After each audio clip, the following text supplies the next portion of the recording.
வணக்கம். இந்த வீடியோல நம்ம பார்க்க போறது, யுபிஐ டிரான்சாக்ஷன் தொடர்பாக ரிசர்வ் பேங்க் ஆஃப் இந்தியா வந்து உடைய என்பிஐசி சில புதிய விதிமுறைகள அமலுக்கு கொண்டு வந்திருக்காங்க. அது என்னன்றத நம்ம பார்க்கலாம். இப்போ எல்லாம் பார்த்தோம்னா, நம்ம அதிகமா யுபிஐ டிரான்சாக்ஷன பயன்படுத்திட்டு வந்துட்டு இருக்கோம். அதனால இதுல சில கட்டுப்பாடுகளையும், விதிமுறைகளையும் ரிசர்வ் பேங்க் ஆஃப் இந்தியா வந்து கொண்டு வந்திருக்காங்க. ஸோ அதெல்லாம் நம்ம தெரிஞ்சுக்கிட்டு நம்ம பயன்படுத்தினா நமக்கும் ஒரு சேஃப்டியா இருக்கும்.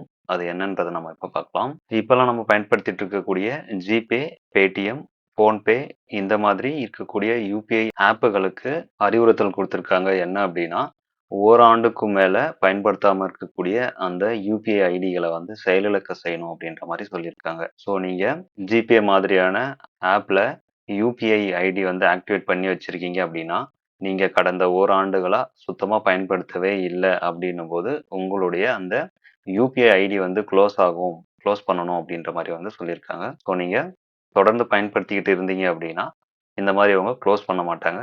ஒருவேளை நீங்க பயன்படுத்தாம வச்சிருக்கீங்க அப்படின்னா, உங்களுடைய யுபிஐ ஐடிய வந்து அவங்க க்ளோஸ் பண்ணிருவாங்க. அடுத்ததா பார்க்கும்போது, மோசடிகளை தடுக்க 2000க்கும் மேல் செய்யப்படும் முதல் பரிவர்த்தனைக்கு 4 மணி நேரம் அவகாசம் கொடுக்கப்பட்டுள்ளதுன்னு வந்து சொல்லியிருக்காங்க. ஸோ இதுல நீங்க உங்களுடைய யுபிஐ ஐடிய ஆக்டிவேட் பண்றீங்க அப்படின்னா, நீங்க 2000க்கு மேல ஒருத்தருக்கு மணி டிரான்ஸ்ஃபர் பண்ணணும் அப்படின்னா, நீங்க குறைஞ்சபட்சம் 4 மணி நேரம் வந்து காத்திருக்கணும்னு வந்து சொல்றாங்க.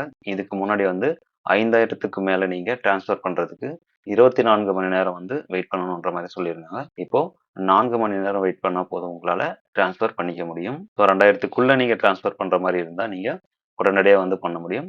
2000க்கு மேல பண்ணும்போது தான் நீங்க வெயிட் பண்ணி பண்ற மாரி இருக்கும். அடுத்த அப்டேட் என்னன்னா, நாடு முழுவதும் மருத்துவமனை மற்றும் கல்வி நிறுவனங்களுக்கான பரிவர்த்தனை உச்சவரம்பு 5,00,000 உயர்த்தப்பட்டுள்ளதுன்னு வந்து சொல்லியிருக்காங்க.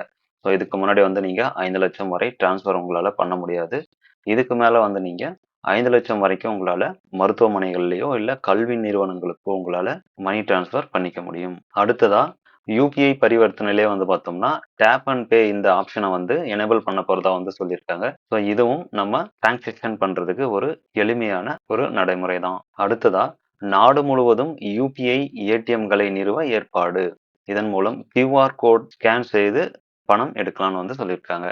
ஸோ உங்களுடைய ஏடிஎம் கார்டு இல்லாமலே உங்களால இந்த யுபிஐ ஏடிஎம்கள் மூலம் உங்களால பணம் எடுத்துக்க முடியும். கியூஆர் கோட ஸ்கேன் பண்றது மூலமா உங்களால பணம் எடுக்க முடியும். இதுக்கு உங்களுடைய ஏடிஎம் கார்டு வந்து தேவையில்லை.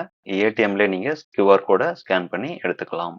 அடுத்ததா ப்ரீபெய்ட் பேமெண்ட் கருவி மூலம் 2000க்கும் மேல் செய்யப்படும் பரிவர்த்தனைகளுக்கு 1.1% பரிமாற்ற கட்டணம் நடைமுறைக்கு வந்துள்ளதுன்னு வந்து சொல்லியிருக்காங்க. ஸோ நீங்க கார்டை பயன்படுத்தி பண்ணக்கூடிய ப்ரீபெய்ட் பேமெண்ட்டுக்கு வந்து நீங்க 2000க்கு மேல பேமெண்ட் பண்ணும்போது உங்களுக்கு 1.1% வந்து கட்டணம் இருக்குன்னு வந்து சொல்லியிருக்காங்க. ஸோ இந்த 6 விதிமுறைகள் தான் வந்து இப்போ புதுசா அமல்படுத்தியிருக்காங்க. ஸோ இதை தெரிஞ்சுக்கிட்டு நீங்க யூஸ் பண்ணுங்க.